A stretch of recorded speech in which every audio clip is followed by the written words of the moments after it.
professionals in the house with us today. We have watched how they work. We just closed an amazing transaction with them because their team killed it, and we have two of them with us today. And backed by popular demand, Mr. Brandon Montemayor with the Montemayor and Associates team at Keller Williams VIP Properties.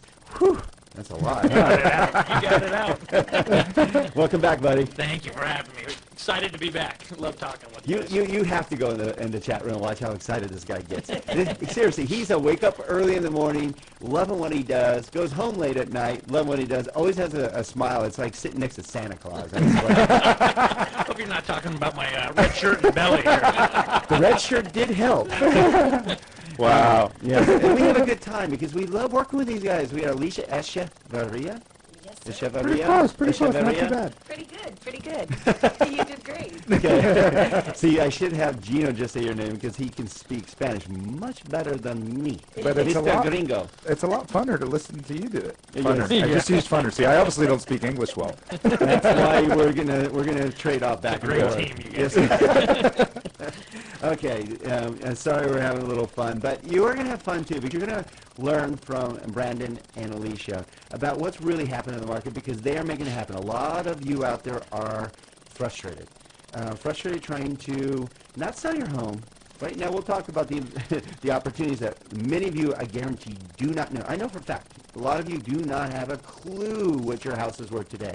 Because you're like, oh, what, it go up $5,000? We're talking $40,000, $50,000, $70,000 in certain markets out here, even $100,000 in the bigger markets. It is crazy because it's the market. Gino, explain what you explained earlier when we were talking to John about where the market really is. It isn't that the market's gone crazy up. It's just gone to where it should be. Well, I'd love to get Brandon's opinion on this. So my theory behind it is that the price appreciation we're seeing is actually sustainable because it's not really price appreciation for the sake of price appreciation. It's what homes would have always sold at if they were all standard sales.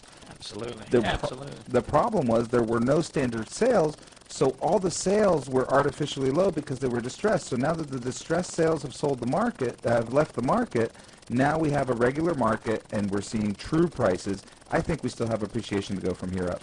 Well, and when you're dealing with short sales, you don't have that same pride of ownership. And when you're getting a short sale approved, we're looking for terms. So if you're out there and you're behind on payments or you're having issues and we're representing you in a short sale, our main goal is to, not only get the bank top dollar, that is important in getting a short sale approved, but more important is getting you the terms that allow you to walk away from that. So with the focus on the terms, the price kind of becomes secondary, which definitely does hurt the neighborhood. So with prices coming down so quick, we had that quick correction. They're recorrecting themselves, like you said, and now we're going to go up a little bit quicker. And at some point, we will see the leveling, but it has completely changed the face of the market over the last 90 to 120 days. Conversations we had 4 or 5 months ago with people who said, maybe in a year or two we'll talk. Now we're calling them back and saying, we said a year or two. Actually, you're looking pretty good right now. Yeah. No, and you just hit the nail on the head, and I don't think in the 2 years of the show we've talked about this. When REOs happen, the number one focus is liquidity. They have to get rid of the homes as soon as possible to add liquidity to their books because they need to answer to the government to make sure the bank doesn't get shut down. With a short sale, your main focus is terms. You want to make sure that maybe they can get a little cash to move, maybe they can get the 60 days they need to make sure their kids finish in the school district they are. The terms are most important. And now that we have the standard sale, the number one driver is price, price, price. Absolutely. And they want to take care of their neighbors. People want to take care of their neighbors, and sometimes they're the first one in. They're starting that trend for the neighborhood, but it's great for the neighborhood. And we're seeing that all over the place where certain tracks, certain areas are starting to pop, and that's starting the other neighbors starting to look and say, hey, a year ago it wasn't even a thought of selling. Now they're saying, let's talk. So, well, and if you just tuned in, we're talking with Brandon Montemayor with Keller Williams VIP Properties, the Montemayor team, and Alicia Echevarria in the house, talking about.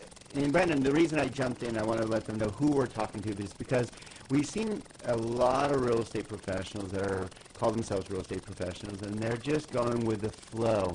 But you and your team, and you have a strong, strong team, have been the market movers. You're the ones actually making this happen. It doesn't happen by accident. It doesn't mean you just, because if everybody went with the trends and they just said, well, I'll sell it for whatever the bank will take, versus pushing values up, saying, this is not a distressed property. This is a great property. I have buyers that want this property. Therefore, you can sell for more than you thought you could. Absolutely.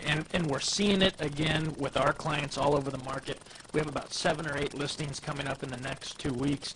And a lot of those people we have chatted with have talked to other agents or family members and have said, you know, I don't think we're going to be able to get the price we want. But in this market right now, you know, we're not afraid to go push those limits a little bit. And we're getting people $40,000, $50,000, $60,000 more than they think they can get for their home, and we're Repeat doing that it again. right. Repeat 40, that. 50, 60, and sometimes more. And it's just because we know how to position their home, market it properly, and then get through the all-important appraisal, you know, which is a huge hurdle. But when you have the right team, you have the right team of lenders, you know, behind you, like you guys. In the mail. There we go. Absolutely. But we're getting it done because we have a team, and not only our inner team, but our extended team as well with you guys.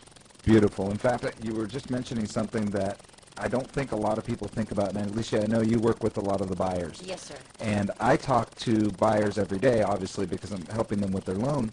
I said, don't be afraid to be that first person right now in this market to buy high, especially if you're buying in detached condos or condos, because what's happening is the sellers that are in there that can't sell, if you buy high, even if you buy over appraised value, you're creating the comp that's going to create the new sellers to come out of that complex so they can all go sell as well, and they're going to sell higher than you, so you can create your own appreciation. Did you find that accurate? Absolutely. And before you even close escrow, you've already gained equity because you've already created the, the work for the appraiser. You've done the work for them. Well, it's the next comp in the neighborhood, Yeah. like you're saying. So we communicate amongst our networks and, you know, other like-minded professionals in our market here. We'll call each other and say, hey, I see you have that one in escrow. What is it going out at? So we know that's where we're going to price our next one. So we're constantly moving. But you're also, it's not a bad thing because you actually are finding homes for people that said they couldn't even find a home or get into a home because of that connection, and we're running a little bit short on time. But we saw it with one of our good friends that we just closed escrow with. You found her a home before anybody else could because of your connections with other top real estate professionals. Connections are key. Okay, you can sense that this team knows what they're doing, and they do things a little different. And we're going to talk about why it's not always good going outside the box and how to crush that box when we come back to the Don and Gino Real Estate and Finance Show in just a few minutes.